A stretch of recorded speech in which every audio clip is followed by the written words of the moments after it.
fazer uma apresentação breve dos três colegas que temos cá hoje a falar sobre materiais e tecnologias no âmbito da quarta revolução industrial, ou também chamada revolução digital.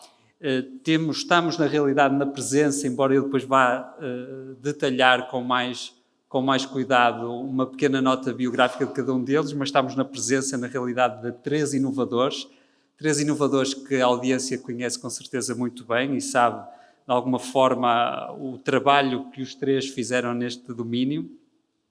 Mas, de todas as formas, costuma-se dizer que os melhores moderadores de uma sessão são aqueles que são invisíveis. Eu invisível ainda não consigo ser, mas vou tentar minimizar, de facto, a minha intervenção, apenas fazendo esta nota introdutória a cada um deles. Começaríamos, então, com o professor António Cunha, que é, na realidade, atualmente, e é nesta qualidade que aqui hoje também é apresentado, o presidente do Laboratório Colaborativo DTX. O professor António Cunha é um distinto bracarense, eu diria. Licenciou-se e doutorou-se em Engenharia de Polímeros na Universidade do Minho. É professor catedrático do mesmo departamento, investigador do IPC. Eu, apesar de ter dito que era uma pequena nota biográfica, ela não é tão pequena quanto isso e, portanto, eu vou pedir autorização para saltar aqui algumas coisas, mas, sobretudo, frisar, julgo que toda a gente está ciente de algumas destes cargos que o professor Cunha foi assumindo, mas, sobretudo, frisar que foi presidente da Escola de Engenharia entre 2005 e 2009, reitor da Universidade do Minho entre 2009 e 2017 e presidente do Conselho de Reitores das Universidades Portuguesas de 14 a 2017. Entre várias coisas, exerceu funções também na Universidade, na Fundação CER, das Universidades do Norte de Portugal e da Galiza e do Instituto Internacional da Casa de Mateus. Atualmente, como disse antes, é presidente do Laboratório Colaborativo em Transformação Digital, é também co-chairman do programa MIT Portugal e do projeto Bosch Minho. Entre outras coisas, foi, e julgo que aqui tem particular relevância no contexto do evento de hoje, cofundador do PIEP e foi seu administrador também entre 2001 e 2009. Entre vários prémios, e que eu vou passar aqui à frente, que são vários, eu diria apenas salientar um dos últimos e mais recentes, talvez, que de alguma forma resumem também essa atividade anterior, em que em outubro passado foi condecorado pelo Presidente da República com a Gran Cruz da Ordem de Instrução Pública. E, portanto, sem mais demoras, passaria então a chamar o professor Cunha para o púlpito e fazer a sua apresentação. Obrigado.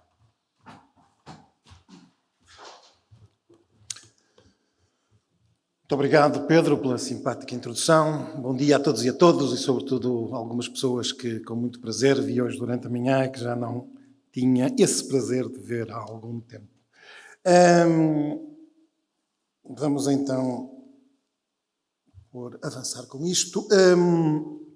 Portanto, no contexto deste evento, desta sessão muito atempada face aos contextos das discussões de hoje, eu gostava de enquadrar esta discussão e este debate e os desafios que se põem aos plásticos como materiais absolutamente de referência no contexto civilizacional e talvez por os seus problemas são a causa do seu sucesso ou o seu sucesso são a causa dos seus problemas, dizer-vos que gostava de enquadrar isto no contexto de algo mais amplo e que é uma revolução que estamos a viver, uma revolução digital, uma revolução científica que estamos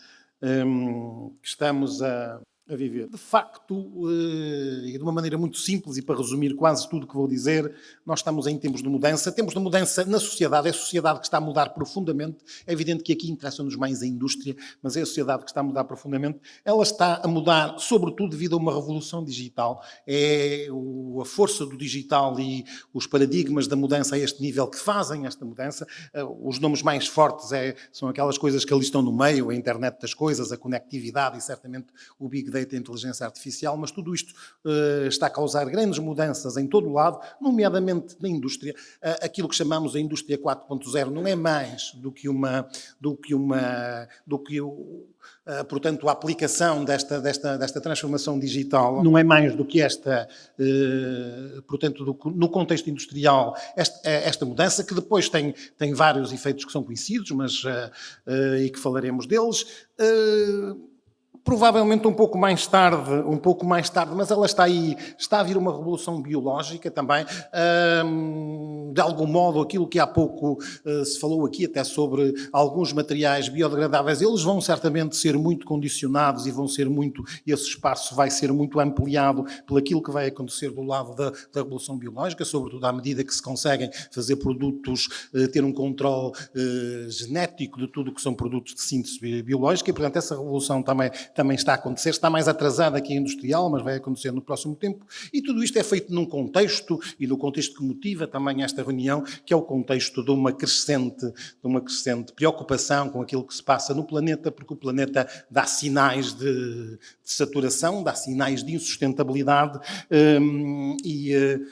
apesar de estarmos num universo que tem vários planetas, este é aquele que é o melhor para viver, e se dermos cabo deste vai ser difícil encontrar outro onde seja tão bom viver como com este.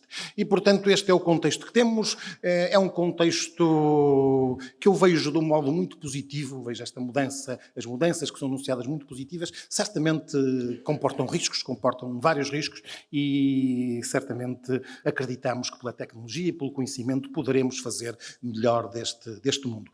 Porque, de facto, e apesar de haver sempre estes receios sobre o futuro, é indiscutível sobre qualquer indicador que o processo civilizacional, o processo de evolução da humanidade, da raça humana, nunca a qualidade de vida foi tão boa como é hoje. Nunca as pessoas viveram tanto como vivem hoje, nunca as pessoas tiveram tantas condições como hoje. E, portanto, isso acontece porque acontece graças à tecnologia, graças ao conhecimento, graças aos desenvolvimentos científicos que foram capazes de protagonizar esta evolução.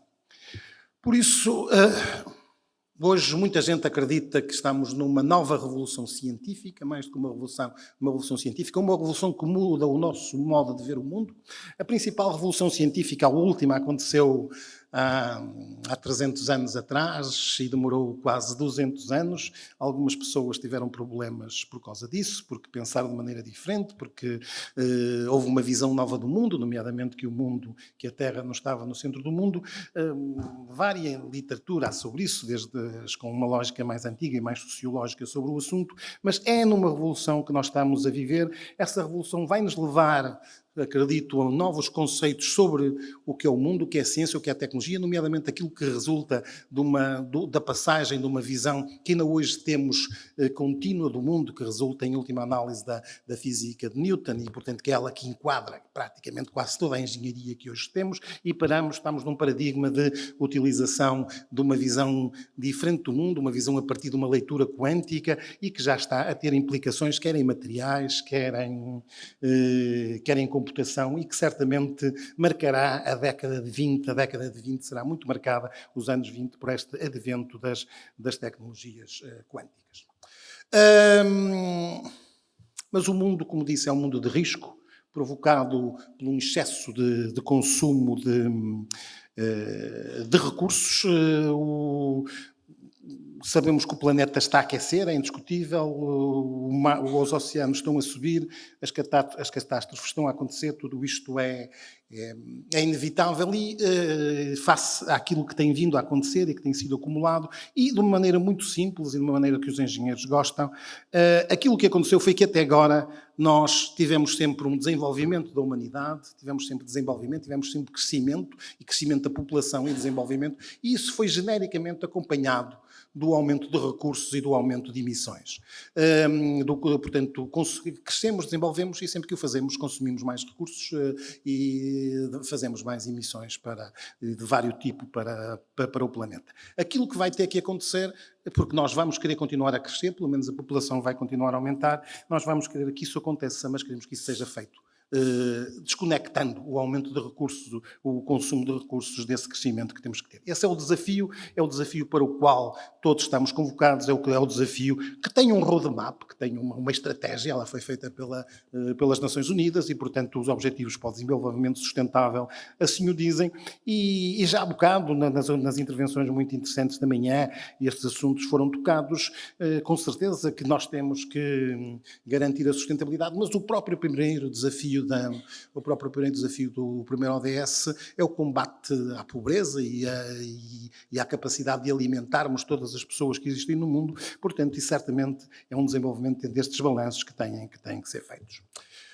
No contexto tecnológico, e voltando a ele, pois a tal revolução digital é marcada pela questão da conectividade, é a conectividade que está a fazer mudar o mundo, as coisas estão ligadas, estará tudo ligado, as coisas hoje já o estão, no futuro próximo ainda estarão mais, com as tecnologias 5G que estão emergentes, dentro de pouco tempo ainda estarão mais, com a banalização ainda muito maior da utilização de satélites neste domínio, tudo estará ligado, incluindo as coisas feitas em plástico, incluindo as coisas de usar e deitar fora, incluindo as coisas descartáveis, estarão ligadas, estarão conectadas, estarão também certamente as pessoas, e é para aqui que é muito importante e certamente é uma das áreas da nossa principal atenção, até porque as pessoas viverão mais tempo e sobretudo as pessoas mais idosas precisarão ainda de estar mais ligadas.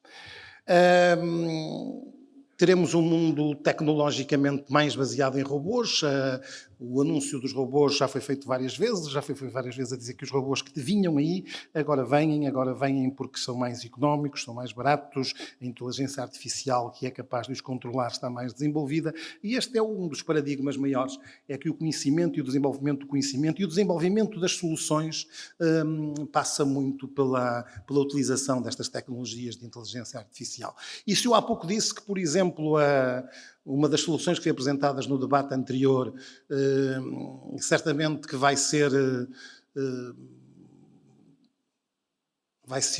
vão haver melhorias significativas a partir da engenharia genética e da biotecnologia, que permitirá ter materiais biodegradáveis feitos à medida e com controle genético, portanto que poderão ser materiais ainda com muita maiores potencialidades do que aqueles que são feitos hoje, incluindo materiais que são tirados a partir de culturas, mas que essas culturas podem ser geneticamente modificadas para produzirem polímeros de síntese natural. Também, por exemplo, na reciclagem, o caso que o Pedro Martins estava há pouco a dizer, que tem problemas para separar o lixo, o material reciclado de contaminantes, de lixo que vem no meio, porque as câmaras não o conseguem perceber. Eu não tenho dúvidas que dentro de poucos anos teremos câmaras ligadas a sistemas de inteligência artificial extremamente inteligentes que farão uma separação muito mais fácil, muito mais eficiente e, portanto, quer as soluções, sejam as apostas de um lado, quer as diferentes apostas que vão fazer, todas elas melhorarão muito desta introdução tecnológica que está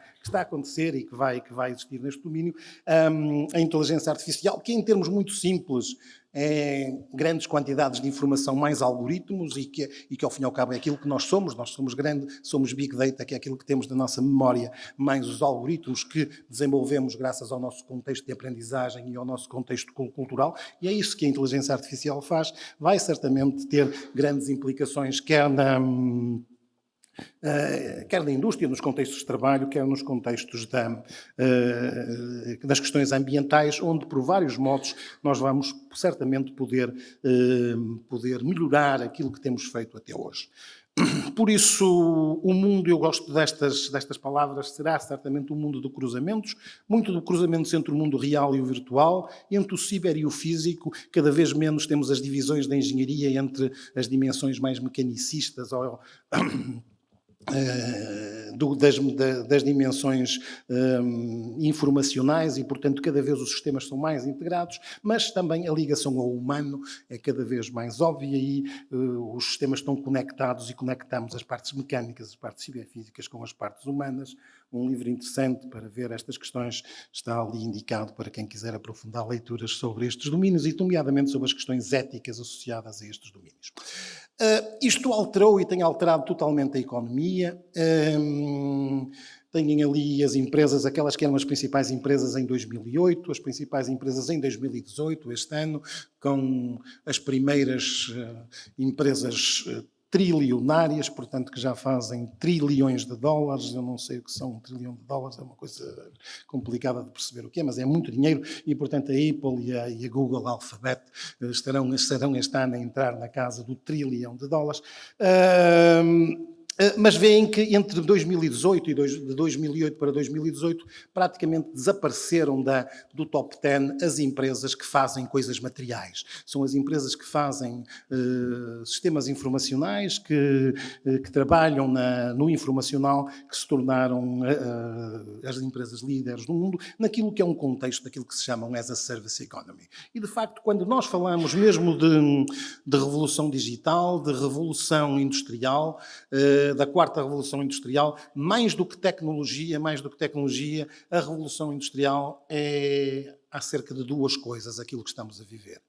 É de uma mudança de paradigma em tudo que são as relações humano-máquina e, portanto, a relação humano-máquina e como é que ela é intermediária está a mudar significativamente, seja pela robotização, seja pelas interfaces que são utilizadas. E a outra grande mudança é a mudança do paradigma do modelo de negócio, que passa de uma venda de produtos para uma venda de produtos com serviço sempre associado, porque à medida que as coisas estão conectadas, há sempre possibilidade de haver um novo modelo de negócio e haver valor acrescentado associado, seja um serviço, seja na manutenção, seja no que for, seja na reciclagem, na reutilização. Portanto, é esta mudança de modelo de negócio que é absolutamente decisiva e que está a mudar a economia e, portanto, é sobretudo sobre isso que devemos pensar que é a Revolução Industrial. Ela vai continuar com uma lógica de desmaterialização, no futuro cada vez mais próximo, coisas que antes, lembra-se o que era um vídeo de um computador há não sei quanto tempo, que era uma coisa, um televisor, era uma coisa cheia de peças e cheia de material, cada vez mais é quase uma película cada vez mais fina e no futuro próximo provavelmente nós deixaremos mesmo de ter essas imagens e podemos ter sistemas holográficos e portanto a desmaterialização vai acontecer, o que é bom do ponto de vista de questões de recursos. Os sistemas virtuais vão certamente aparecer de uma maneira maior.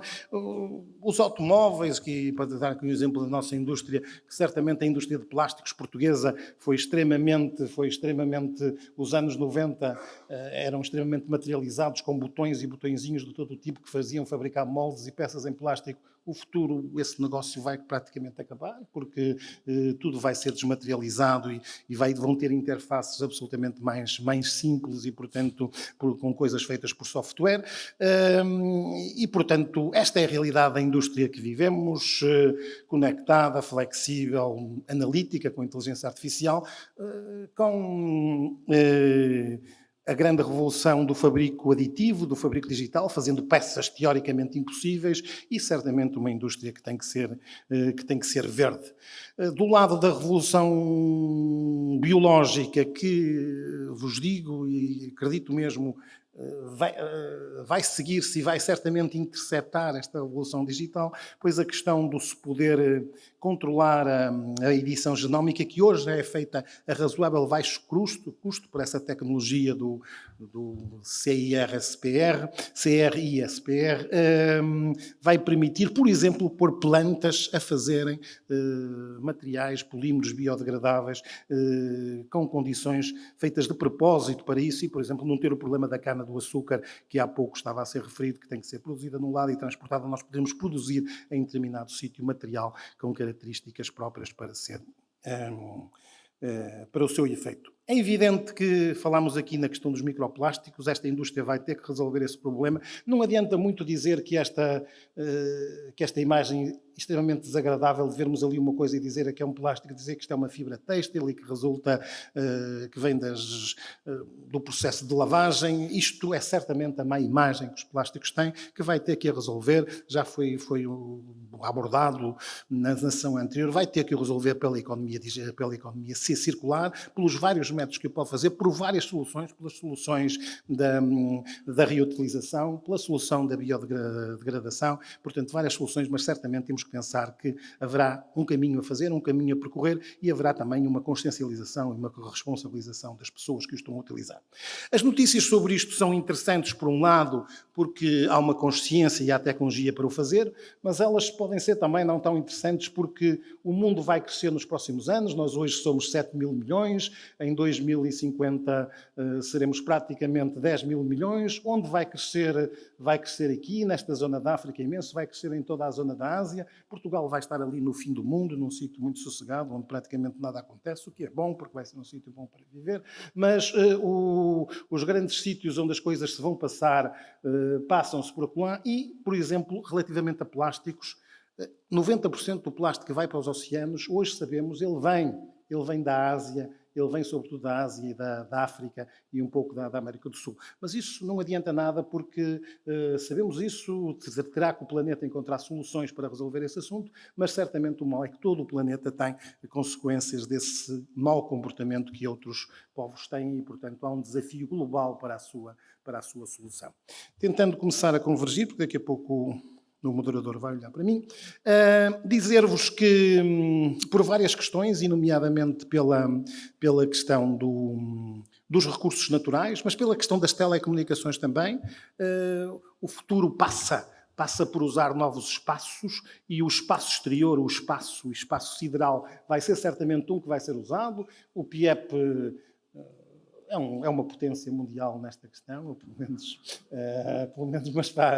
mas já fez projetos para isto, mas Portugal tem uma aposta muito forte neste domínio, supostamente vai ter um centro de lançamento de microsatélites nos Açores e, portanto, é uma oportunidade para a indústria portuguesa.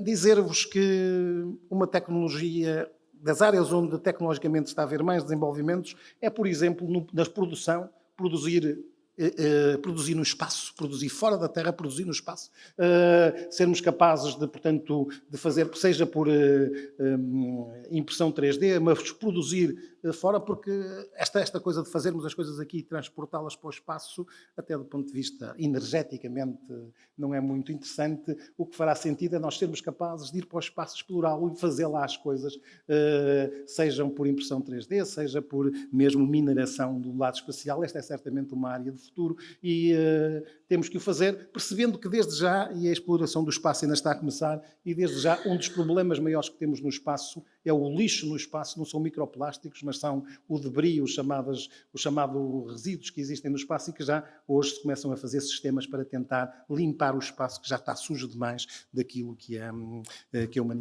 humanidade produz. O outro sítio onde iremos é para o mar profundo, sobretudo até pela questão de minerais. Eles têm que ser utilizados, têm que ser tirados e devem ser feitos de uma maneira sustentável. Esta é uma área grande de aplicação para materiais poliméricos e para Portugal, que no futuro terá uma plataforma continental imensa. E é por isso que Portugal está a liderar um projeto muito interessante com vários países do Atlântico Sul para ser capaz de explorar adequadamente, garantir a saúde do oceano e explorar adequadamente o oceano. Uma área que infelizmente está a crescer muito, é a área militar, por várias razões. É certamente uma área de aplicação de materiais poliméricos e de novas tecnologias de transformação. A outra, a quem aconselho a vossa atenção e que faz parte, por exemplo, do programa estratégico da indústria do Reino Unido, é tudo que é inovação para uma sociedade envelhecida. Temos que fazer produtos para as pessoas que têm mais idade.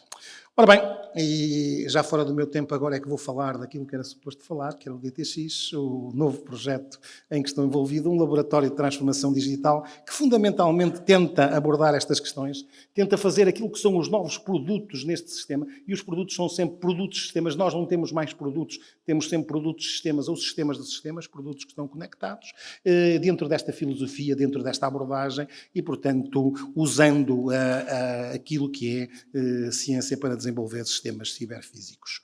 É uma parceria muito interessante entre um conjunto de empresas interessantes, um conjunto de universidades também e de outros parceiros, e do quais um dos parceiros de referência é o PIEP, para ajudar, pelo menos na dimensão física deste projeto.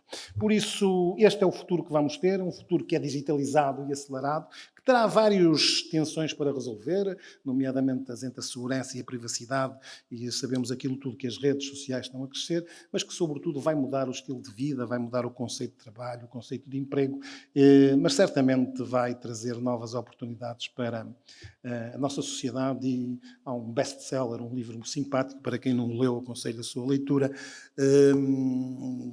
E essa é a leitura de quem acredita no futuro, num futuro que tem que ser ético, que tem que ser com ciência, com tecnologia, mas que certamente continuará a ser um futuro bom para a humanidade. Muito obrigado.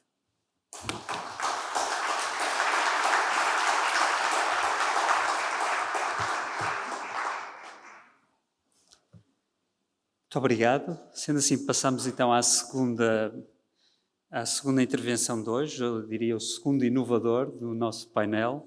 E o segundo inovador é o professor Gustavo Dias. O professor Gustavo Dias é licenciado e mestre em Engenharia Mecânica pela FEUP e doutor em Ciências e Engenharia de Polímeros pela Universidade do Minho. É também professor no Departamento de Engenharia de Polímeros da Escola de Engenharia da Universidade do Minho e cofundador e atual administrador executivo da empresa Critical Materials, tendo desenvolvido a sua atividade fundamentalmente na aplicação e desenvolvimento de soluções de aeroestruturas e materiais para o setor aeroespacial. Sr. Gustavo.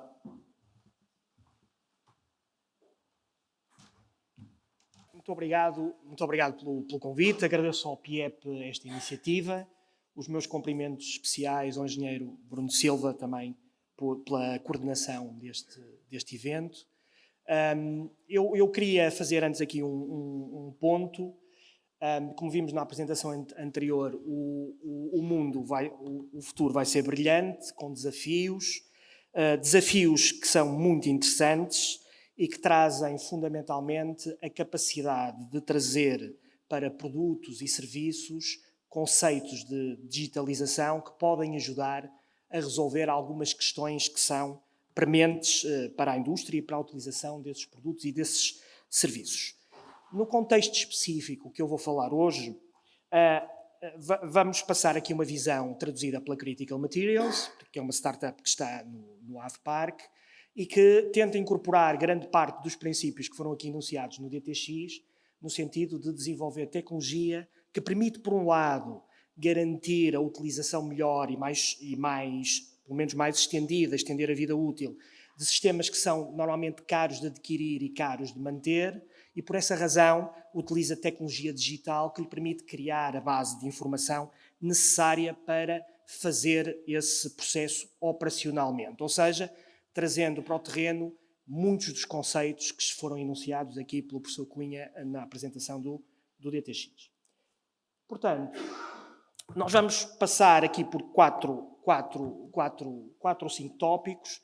O primeiro tópico é, enfim, uma forma de implementar grande parte dos conceitos de conectividade e algoritmia. Na literatura nós temos muitas buzzwords associadas a estes assuntos. Uma delas chama-se Digital Twin. Os Digital Twins são importantes para a implementação dos produtos da Critical Materials porque são a base tecnológica que permite fazer um conjunto de diagnósticos e de previsões que são fundamentais para a utilização desses produtos em operação, portanto, em serviço. Depois vamos falar um bocadinho do produto e da tecnologia que resultam desta questão dos Digital Twins, portanto, dos gêmeos digitais.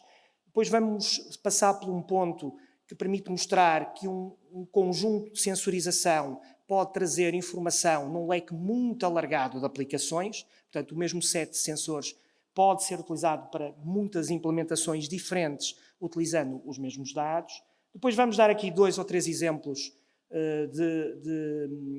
de deployment, no sentido de implementação em casos reais desta tecnologia de forma operacional. E depois vamos falar aqui só um bocadinho de uma tecnologia que estamos neste momento a desenvolver na Critical Materials, que é a utilização de realidade aumentada para melhorar a interação com sistemas mais complexos e ajudar a resolver também a exploração do estado de sistemas a partir dessa tecnologia.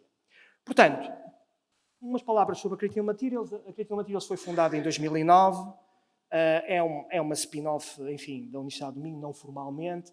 Foi fundada por 2 docentes do departamento e da Escola de Engenharia, do Departamento de Engenharia de Polímeros, e também foi uma joint venture com a Critical Software.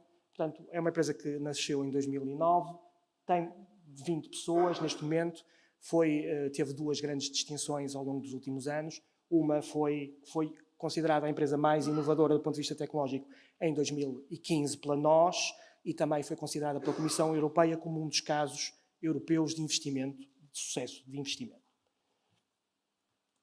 Portanto, o que é um Digital Twin?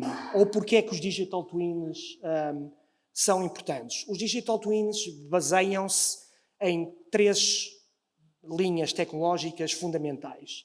A primeira linha tecnológica tem a ver com que os modelos de previsão de base física evoluíram muito nos últimos 10, 15 anos.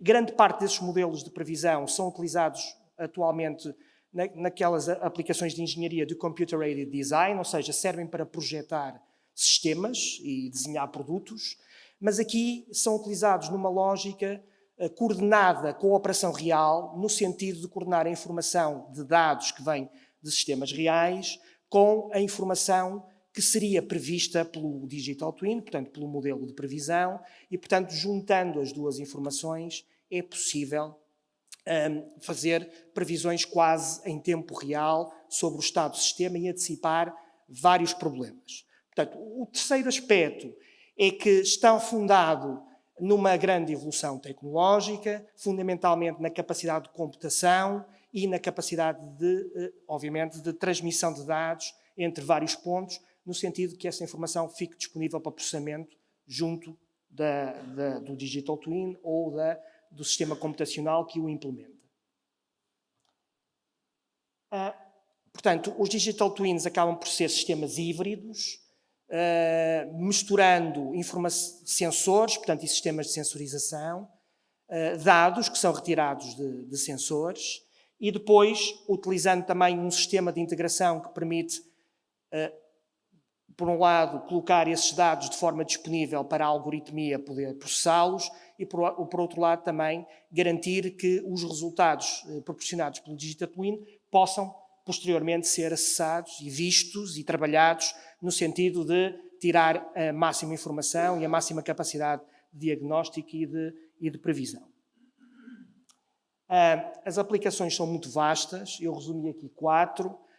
Uma delas são, de facto, os sistemas de produção, portanto, que existem na prática Digital Twins que podem mimetizar as próprias células de produção, antecipar muitos problemas. Também nos transportes, prever muitas vezes rotas e problemas que podem existir pela utilização de determinados caminhos, interação entre sistemas, podem ser também implementados como Digital Twins.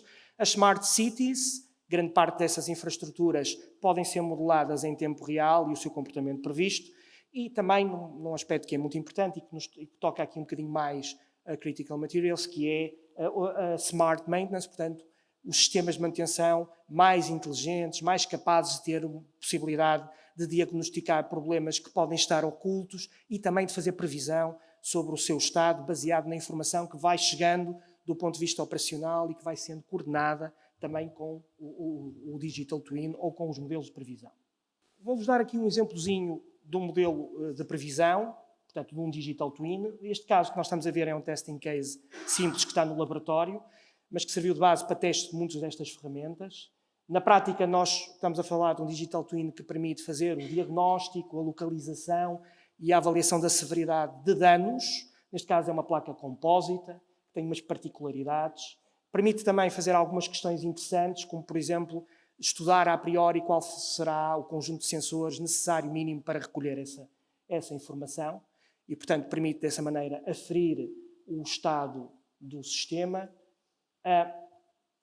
Aqui o que nós estamos a ver já são resultados que normalmente não são vistos, mas que têm a ver com o processamento do Digital Twin, normalmente para possibilitar a previsão do dano. O dano aqui é simulado com uma massa que neste caso corresponde a menos de 1% do peso total do painel, e o que nós estamos aqui a ver na prática é o algoritmo de procura que permite determinar qual é a zona mais provável e estimar também a severidade. Portanto, tipicamente este tipo de algoritmos correm, portanto, por trás do sistema e ajudam a determinar então onde está o defeito, a qualificar o defeito e a analisar o seu estado. Também permite ter informação que posteriormente pode fazer o diagnóstico. Portanto, os modelos de Digital Twinning não são absolutamente perfeitos, mas permitem ter capacidade de previsão muito para além da análise pura e dura dos dados que vêm de sensores. Para explorar isto em grande potencialidade, tipicamente há 3 grandes mundos que têm que ser organizados e interagidos. O primeiro é a capacidade de trabalhar com a capacidade analítica avançada e, portanto, conseguir correr um conjunto de simulações e de análises para construir os digital twins. É preciso ter algum conhecimento aprofundado de tudo que são sensores e instrumentação e também, obviamente, para que tudo seja possível de funcionar em conjunto, ter uma capacidade de orquestração do sistema, que neste caso está associada a uma lógica de engenharia de sistemas, ou Systems Engineering. O resultado disto são produtos. A Critical Materials tem um produto que se chama Prodia, que fundamentalmente é um sistema que permite orquestrar um conjunto de digital twins para aplicações específicas. As 3 grandes aplicações são fundamentalmente as aplicações aeronáuticas. Também na energia, nos aerogeradores, também temos deployments do sistema, do Prodia, e também outro tipo de estruturas com outras particularidades, como antenas de telecomunicações, postes de transporte de energia, podem ser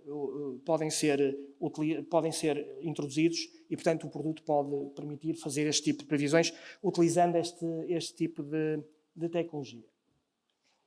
E o sistema, no nosso caso, é um sistema que está patenteado e que define, de facto, como é que este processo de interação entre o comportamento físico previsto e o comportamento operacional é interligado e orquestrado para permitir previsão do estado dos sistemas. Pronto. Sobre esta questão, o termo que ali aparece é SHM. Provavelmente para a generalidade das pessoas isto não diz nada. SHM é mais um acrónimo associado a Structural Health Management ou Monitoring, portanto, à visibilidade, à capacidade de previsão do estado de estruturas e de materiais. E, neste caso em concreto, nós, com um sistema que esteja implementado de sensores, tipicamente esse sistema tem qualquer coisa que está no próprio ativo, neste caso é um helicóptero que está ali definido, tem um sistema sensorizado, tem um sistema de aquisição, tem o processamento a bordo e depois algo que é feito tipicamente em terra, após a missão ou após a utilização do sistema, que com o mesmo tipo de sensores podemos fazer análises gradativamente mais complexas, ou seja, desde a previsão das cargas efetivas, à previsão do estado do ponto de vista de fadiga e fratura do sistema, à previsão de sistemas rotacionais, vibrações, excedências, à análise do diagnóstico e prognóstico de materiais, detecção de danos, sua previsão e prognóstico, e algo que obviamente também pode ser feito, mas é mais difícil de ser realizado, que é a visão integral do estado de um veículo e que será obviamente o santo grail deste tipo de aplicações. Umas aplicações mais práticas, o sistema Prodia Aero foi testado pela primeira vez em 2011 num programa piloto com o EH-101, portanto os helicópteros da Força Aérea Portuguesa têm um sistema a bordo de diagnóstico da saúde estrutural de alguns componentes críticos do helicóptero, fundamentalmente algumas coberturas de sensores que eram relevantes e também alguns componentes ali do tail section que cobriam, digamos, um dos sistemas principais, que é a conectividade entre o rotor principal e o rotor traseiro. Portanto, o sistema é um sistema baseado em Prodia, que utiliza o mesmo tipo de tecnologia de digital twinning para tentar determinar onde estão os potenciais problemas nos pontos da estrutura e estimar a sua severidade e fazer o prognóstico da sua utilização, ajudando significativamente as equipas de manutenção a atuarem de uma maneira mais efetiva sobre o sistema. Este helicóptero tem algumas particularidades, grande parte da sua estrutura externa é feita em compósito, portanto, este tipo de sistemas tenta não ser muito focado num único tipo de material, tenta estar focado num leque de materiais e os algoritmos podem ser afinados no sentido de capturar os comportamentos mais específicos de materiais específicos. Outro exemplo interessante aqui, com a Força Aérea Portuguesa, é um projeto que está em curso neste momento, portanto, a Critical Materials está a desenvolver o sistema de prognóstico e diagnóstico que permitirá a extensão de vida útil do TB30. O TB30 é o avião que faz o treino básico dos nossos pilotos. Portanto, os pilotos, na academia, utilizam este tipo de aeronave para fazer o seu treino básico de voo. Portanto, o problema que aqui está e que estamos a tentar ajudar é que a utilização destes aviões não é assim tão cuidada. Obviamente estamos a falar de cadetes que estão a aprender a pilotar e também, por outro lado, são aviões com muitas horas de voo e uma das grandes preocupações que temos aqui é garantir a extensão da vida útil destas aeronaves e, portanto, de certa maneira, contribuir para a sustentabilidade, pelo menos da Bolsa da Força Aérea Portuguesa.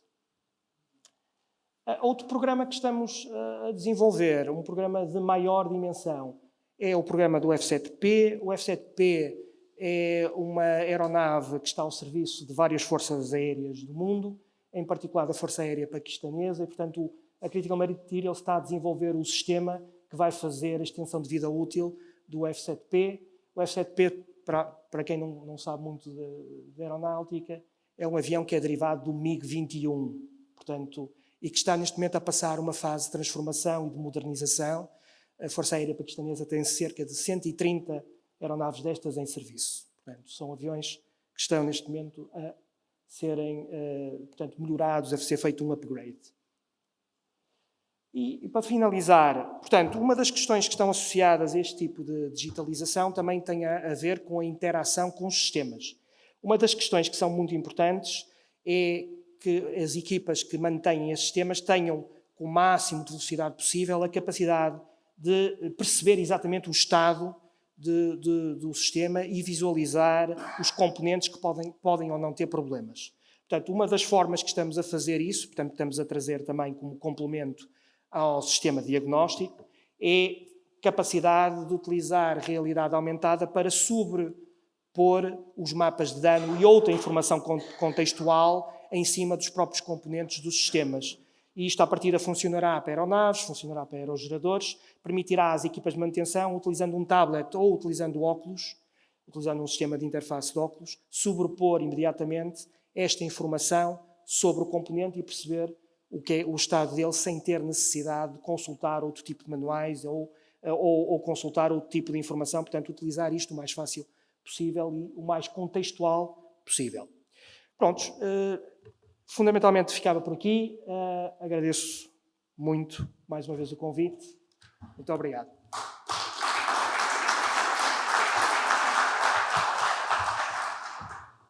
Muito obrigado, professor Gustavo. De facto, a minha promessa de invisibilidade torna-se assim mais simples.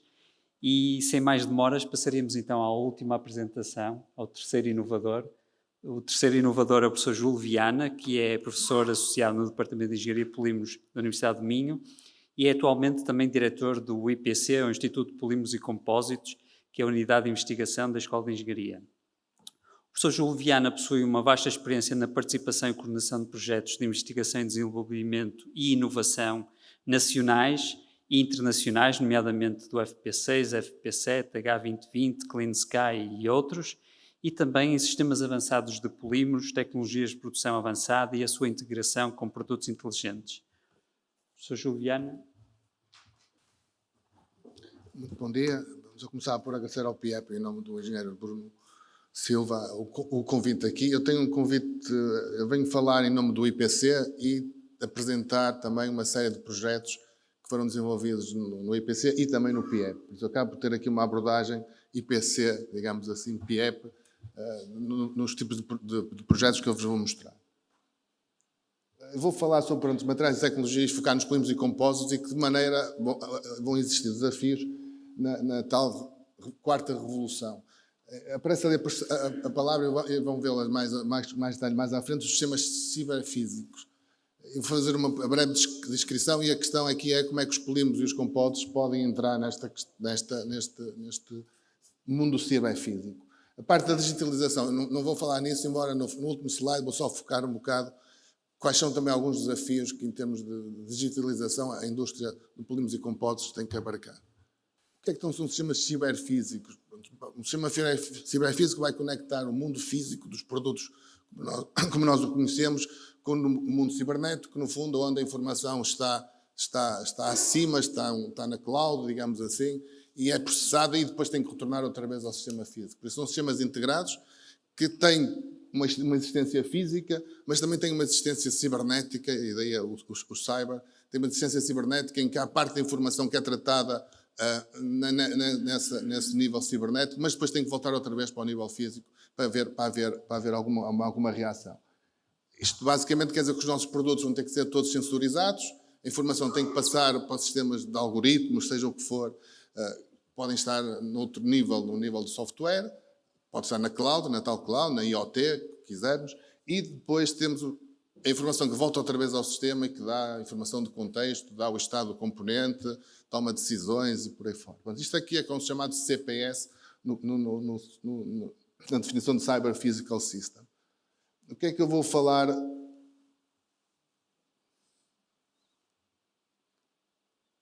Vou falar essencialmente em produtos inteligentes conectados. Vimos na introdução do professor António Cunha que são os produtos do futuro.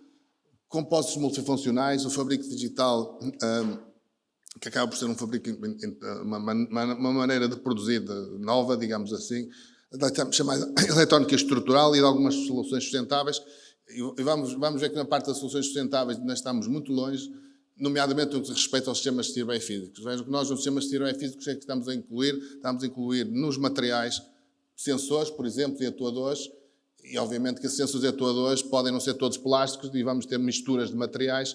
Isto vai levantar mais à frente as questões da sustentabilidade, mas é importante começarmos a pensar nisto agora para os produtos mais à frente terem esse âmbito. Na cadeia de valor dos processos de manufatura, onde é que nós entramos e como é que os polimos e os compósitos? Pode ser na produção dos dispositivos, bem? No fundo, logo no início, os dispositivos, vamos criar elementos funcionais e dispositivos que podem depois ser integrados em subsistemas já com alguma inteligência e no final esses subsistemas também podem ser integrados nos tais sistemas ciberfísicos. No fundo, passamos desde o device, digamos assim, a dar-lhe alguma inteligência e a aproveitar essa inteligência com a conexão com outros produtos inteligentes e por aí fora, e temos então os tais chamados CPS. As tecnologias que hoje em dia estamos a falar para a produção destes materiais, destes produtos, acabam por ser estas, só para salientando algumas, a questão toda, nós falamos sempre da manufatura aditiva, mas a subtrativa também é importante, há de ser importante, os tais etching, tecnologias de impressão, nomeadamente introduções sobre materiais poliméricos, micromaquinação, injeção, micromoldação. Há uma série de deposição, revestimentos, há uma série de tecnologias que nos vão permitir chegar aos produtos inteligentes. Para isto, obviamente, tem que haver investimento em know-how, em R&D, em investigação e desenvolvimento, em vários vertentes. Por um lado dos materiais, por outro lado dos processos de fabrico, nos equipamentos e, obviamente, no desenvolvimento de produtos. Isto eu diria que isto é válido para qualquer produto, não precisa ser um produto ciberfísico, mas acaba por termos que abranger estas 4 componentes. Os produtos do futuro vão ser, como foi já dito, inteligentes e vão ter que ser conectados. Existem várias maneiras de fazer isso. Os produtos podem ser interativos, os produtos podem ser os tais wearables, como também já ouvimos falar nisso. Os produtos têm que ser sensíveis ao contexto, têm que saber onde é que estão, têm que reagir ao contexto. Os produtos têm que ser sensorizados. Há aqui uma série de... Os produtos plásticos vão deixar de ser packagings, digamos assim, de outros componentes, vão começar a ser produtos inteligentes. Para isso, o que é que nós temos? Temos a questão de sistemas embebidos, está bem? De colocar sensores, atuadores e sistemas de comunicação, porque eles têm que estar conectados, também têm que ter os sistemas de conexão. Temos que fazer esta integração destes componentes de uma maneira seamless, disfarçada, em que não seja visível no componente. Temos que fazer co-designs entre hardware e software ao mesmo tempo, porque o produto não deixou de ser um hardware só, passou a ser uma integração entre software e hardware, entre a parte experimental e a parte de simulação, entre o real e o virtual. Isto quer na fase de co-design, digamos assim, do produto, quer depois na fase de utilização. Há tecnologias de impressão, como eu vos disse, há as películas que começam a ser funcionais, passaram de ser decorativas para ter alguma função. Há tecnologias como o LDS, que no fundo o Laser Direct Structure, no fundo permite funcionalizar as peças plásticas. Há que desenvolver novas tintas, também novos materiais, e os polímeros condutores acabam por ter, nós vimos há bocado os OLEDs como um exemplo, mas vão ter cada vez mais expressão nos produtos do nosso dia-a-dia. Só alguns exemplos do que nós estamos a fazer no IPC, nas tecnologias de impressão. Vemos aqui um substrato de um termoplástico de base poliuretano que é impresso com polímero condutor, o P3H3. Vem a diferença em cima, em que a superfície não é tratada, e nós desenvolvemos sistemas de tratamento de superfície de maneira a que as tintas poliméricas adiram com facilidade aos substratos poliméricos e que permitam ter uma solução toda polimérica e que possa ser uma solução extensível. Eu posso esticar o elastómero e esticar a tinta condutora também e ter sistemas que são condutores e extensíveis. Outra coisa que temos feito também é a questão de imprimir sensores sobre os compósitos diretamente. Neste caso específico, é um sensor de temperatura à base de prata e níquel, que é impresso sobre um PCB, sobre o FR4, e que permite fazer um sensor na própria placa sem ter que estar a introduzir termopares e cabelagens e por aí fora. Porque a prata e porque é níquel, o ideal é ter um sensor tipo K, porque os materiais atualmente que existem nas tintas só permitem imprimir prata e níquel, e outros tipos de metais, como os constantais e os alúminos, fazem parte dos sensores tipo K. Ainda não existem tintas no mercado para fazer isso. O que nós andamos a fazer com estas tecnologias, era um sistema que nós chamamos de Posture Imbalance. No fundo é quase uma plataforma sensorizada em que a pessoa se põe em cima e vemos a pressão que a pessoa está a fazer sobre os pés, digamos, a pressão plantar. Como é que fazemos isto? Temos um poliuretano, nós chamamos a plataforma sensorial, temos os poliuretanos, colocamos uma rede de sensores capacitivos, que são impressos sobre os TPUs, por exemplo, vai levar ali um filme no meio em poliimida de conexão para conectarmos os sensores. Conseguem ver aqui alguns exemplos de sensores aqui em baixo. Neste caso usamos outro polímero condutor, não usamos o mesmo que vos mostrei anteriormente, e fazemos sistemas deste tipo em que se dobra o cálculo e mede uma pressão, e devido à resolução dos sensores, nós de 1 centímetro por centímetro acabamos por ter uma resolução, um mapeamento da pressão numa superfície. As tecnologias para impressão de circuitos elétricos, por exemplo, é uma das questões que está muito também agora a aparecer, nomeadamente no interior de automóveis, em que os botões desaparecem, como já foi dito, e aparecem superfícies ápticas em que os botões estão por trás e estão disfarçados. Existem várias maneiras de fazer isto, desde a funcionalização das películas, dos foils, digamos assim, com circuitos elétricos, como está ali, a inserção no molde, a utilização de técnicas de in-mold de labeling ou in-mold decoration para fazer isto. São coisas que já existem até com alguns componentes do mercado. Existe a questão também que já vos falei do LDS também, que é uma possibilidade de, em peças mais complicadas, uma geometria mais complexa, construir canais elétricos, caminhos elétricos e a colocação depois de componentes eletrónicos também, e que dê alguma funcionalidade às peças plásticas. Imaginem, por exemplo, que eu posso ter, geralmente nós temos um PCB, que tem a parte eletrónica toda, temos uma carcaça que é o polímero, que é o plástico, digamos assim. O que é que nós tentamos aqui fazer é tirar dos PCBs e pôr tudo que são componentes eletrónicos nas paredes do polímero, e passamos a ter o que nós chamamos de eletrónica estrutural. Há de ser o futuro, não sei se recordam, mas antes de PCBs havia os chamados havia uns fios que eram conectados de uma maneira muito, muito direta pela pessoa, pelo engenheiro que fazia obras de arte com fios de cobre para salos. Entretanto, apareceu a questão dos PCBs, no fundo, os circuitos impressos. Isto tende a desaparecer e o futuro há de ser esta questão toda da eletrónica estrutural. Vejam a redução de peso que eu tenho ao tirar um PCB, que é uma fibra de vidro com uma resina epóxido, que é o suporte, do fundo, da eletrónica, e distribuir essa eletrónica toda pela peça plástica. Isto já não é um desafio, isto é uma coisa que já podemos fazer agora, está bem? Porque o desafio mesmo é pegar nos componentes eletrónicos e distribuí-los ao longo da espessura do plástico. Isso é que há de ser o grande desafio, porque aí nem sequer temos os componentes eletrónicos visíveis. No caso do compósito multifuncionais existe uma série de desenvolvimentos. A questão todas de materiais com maior condutividade térmica e elétrica, para retirar calor com facilidade, para transmitir energia também. Os sensores embebidos continuam também a aparecer. Os sistemas todos de recolha e armazenamento de energia, que nós chamamos de Energy Harvesting. Posso usar compósitos para fazer essa recolha de energia do ambiente, as vibrações, a temperatura, a energia solar, e alimentar baterias ou supercondensadores. Os materiais autorreparáveis, chamados os self-healing, são materiais que, onde sofreram um dano e que vão ter alguma capacidade de recuperação desse dano, como nós temos, como humanos temos na nossa pele, por exemplo. A transmissão de dados e potência, deixar de ter cabelagens e a potência e a transmissão de dados ser feita ou por fibras de ópticas embebidas dentro do material, por exemplo, ou por outros sistemas, por camadas de elétricas e não de elétricas, que permitem direcionar quer um dado, quer potência, através da espessura da peça. Os circuitos e componentes já vimos eletrónicos totalmente incorporados, e as estruturas adaptativas, as estruturas ainda não são adaptativas, mesmo na aeronáutica, onde estas questões estão mais avançadas, nós chamamos as morphing structures, são as asas que são de adaptar depois ao tipo de voo, quando está a levantar, quando está em cruzeiro, quando está a descer, a asa pode crescer, diminuir, aumentar, e por aí fora. E já temos aqui um sistema não só de sensorização, mas também de atuação.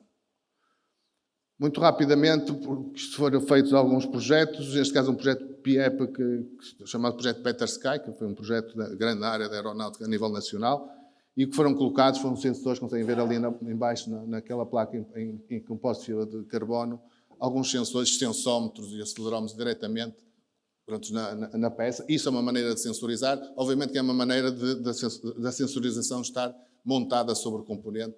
O ideal era ter a sensorização embebida nos processos de fabrico, obviamente. É isso que se está também a fazer, porque ainda estamos em fases iniciais. Aqui, no caso específico, é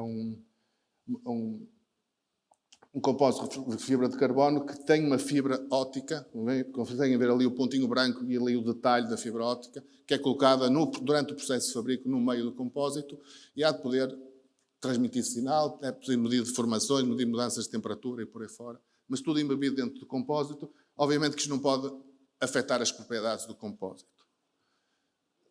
Neste caso aqui estamos a fazer a mesma coisa também, só que estamos a colar sobre um PCB, neste caso específico. Estamos a colar uma fibra óptica para ver as deformações dos PCBs, no caso particular. Os PCBs, durante a fase de inserção dos componentes, são sujeitos a cargas.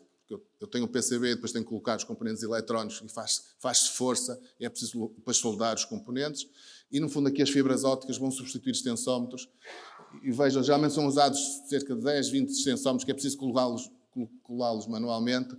Isso consegue ser feito tudo através de uma fibra óptica. E aquela fibra óptica que está ali, tem ali os valores. Em meio metro de fibra óptica eu posso ter 214 pontos de aquisição. São 214 pontos de sensores. Também estamos a trabalhar na questão de ter novas maneiras de sensorizar. Aqui o que fazemos é que fazemos o crescimento de nanotubos de carbono em cima, deitámos-los sobre uma superfície, aplicamos uns elétrodos e acabamos por ter um sensor. Vejam que é um material que é anisotrópico por natureza, porque as fibras que estão orientadas estão todas numa direção, vão conduzir a corrente elétrica mais numa direção do que noutra, e aproveitamos esse efeito para, por exemplo, incorporar isto dentro de um compósito para monitorizar o estado de tensão do compósito. E este tem que ser compatível, obviamente, com o tipo de compósito que estamos a falar. No caso de fabrico aditivo digital, há aqui tem-se aberto uma série de oportunidades, quer dos lados dos materiais, quer do lado dos processos de fabrico, quer do lado do design dos próprios produtos. Novos materiais, novos designs, está bem? Nós chamamos de otimização topológica. A vantagem do fabrico digital é que permite produtos desenhados de outra forma, colocar material onde ele é preciso, retirar onde não é. Novas funcionalidades, que nós chamamos o 4D printing, eu estou a imprimir em 3D printing, mas o próprio material já vai ter um comportamento dependente do tempo, daí a tal 4D, de introdução da dimensão de tempo nos materiais. E a integração, como isto se calhar será um grande desafio, é como é que nós podemos ter as tecnologias de fabrico aditivo que têm tendência de ser muito customizáveis e personalizáveis e conseguir introduzi-las em tecnologia de produção em massa, nomeadamente, por exemplo, o cruzamento entre a moldação por injeção e produtos que podem ser customizados através de fabrico aditivo. O professor Cunha já falou nisto. Pronto, o PIEP desenvolveu um filamento condutor de base polimérica que é usado para 3D printing, para a ESA fazer componentes condutores, digamos assim, com geometrias que eles vão decidir, mas que é feito, o material foi composto, desenvolvido no PIEP e conduz, a ESA está a usá-lo como material para aplicações de produtos inovadores. Nós temos um produto também, um projeto que está a meio, mais ou menos, que é usar também o 3D printing para formar estruturas que nós chamamos gradativas. Neste caso aqui, o que nós queremos criar, por exemplo, é ter uma estrutura porosa e ter uma gradação de variação dos diâmetros do poro ao longo da espessura. Isso vai nos permitir ter sistemas de filtragem seletivos.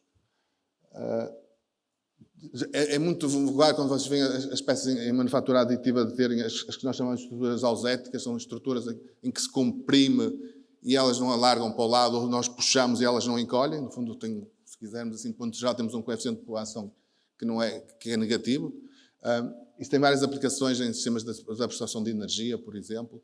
Mas aqui a ideia não é fazer isso, que isto encontram centenas de produtos já feitos deste tipo por manufatura aditiva. Aqui é que eu consigo tornar estes produtos inteligentes, introduzindo sensores dentro do processo de manufatura aditiva que consiga monitorizar o estado de formação do componente. Usando, por exemplo, os materiais anteriores que são eletricamente condutores, por exemplo, nestas estruturas. E coisas de integração de eletrónica também nos processos, incluindo LEDs, sensores, pequenos sensores, e podemos fazer isso por manufatura aditiva. Os dinomoldes, passando rapidamente, que o tempo está a acabar, introdução de sensores no molde, eletrónica no molde, sobremoldação, já se costuma fazer isso. Já há soluções no mercado, por exemplo, da Airbag, ali no caso daquele rato com os LEDs. No PIEP fez-se uma inserção de RFIDs numa mala rígida de polipropileno, já aqui há uns anos. Isto está muito à empresa já, não há muitas a nível europeu que façam isto, mas a Tacotec é um dos bons exemplos em que tentam pôr a eletrónica toda. Eu só fui buscar isto como exemplo, sobre um substrato flexível que pode ser incorporado ou não no molde e sobreinjetado para termos as funcionalidades. Aqui vejam este caso aqui é um painel que tem uma sede eletrónica e a ideia é passar aquela eletrónica e distribuí-la no painel de maneira que a parte dos componentes eletrónicos estão distribuídos ao longo da superfície do painel. Soluções de baixo peso, só questões sustentáveis. E eu, como estava a dizer do início, mesmo para acabar, vejam que nós estamos a ter materiais poliméricos, nós estamos a meter tintas em cobre, em níquel, estamos a complicar, estamos a tornar os materiais cada vez mais diversos. Não é? A questão aqui é, eu tenho que pensar em soluções que sejam mais sustentáveis e que atualmente nós estamos, obviamente, na fase de desenvolvimento destas soluções e temos de ter estas preocupações mais à frente. Só dois tipos de projetos que têm sido feitos aqui no caso do PIEP, em soluções híbridas entre material compósito, que é colocado no molde e é sobreinjetado, redução de peso de materiais, está bem? E depois um produto, um outro projeto também só temos de exemplo, trabalhar com os materiais não só de fontes renováveis. Nós devíamos falar nos PHAs e nos PLAs, mas também podemos recarregá-los para manter melhores propriedades com fibras naturais, neste caso aqui com fibras de papel, da celulose, e ter novos materiais. O desafio aqui é como é que eu consigo usar esses materiais em eletrónica estrutural ou flexível, por exemplo. E só para finalizar, este será o meu último slide, e, pronto, os produtos plásticos vão deixar de ser o que eu chamei de housing e casing, as carcaças dos produtos, mas vão começar a ter funcionalidades, e só assim é que nós vamos poder realmente conseguir ter produtos que são inteligentes e que são conectados de uma maneira fácil. Isto vai cada vez mais passar até para a questão do automóvel do futuro. Muito obrigado.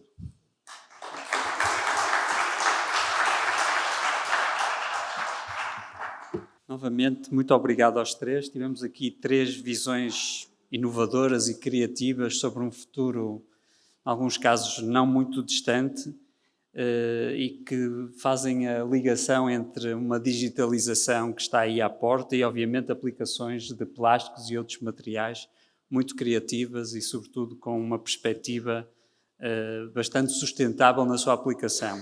Nós estamos praticamente em cima da hora, de facto cumprimos o horário, de todas as formas tive a indicação que tínhamos ainda alguns minutos para promover alguma discussão ou algum comentário que entendam como oportuno e, portanto, eu passaria agora a palavra à audiência, se houver alguma questão ou um comentário relativamente a este painel. Sim, temos aqui na fila da frente. Obrigado.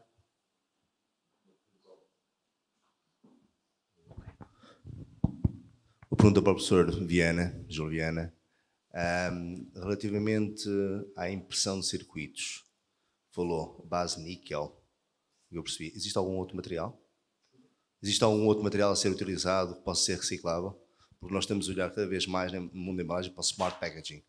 Conectividade com os supermercados, com os frigoríficos, por aí fora. Porquê é que nós estamos a trabalhar com estes materiais? Só porque quando estamos a falar em impressão sobre dados poliméricos, há uma questão de temperatura. Portanto, quando nós estamos a imprimir tintas, por exemplo, de cobre, depois aquilo tem que ser curado e as curas são a altas temperaturas, com alguma potência, e começa a danificar os substratos.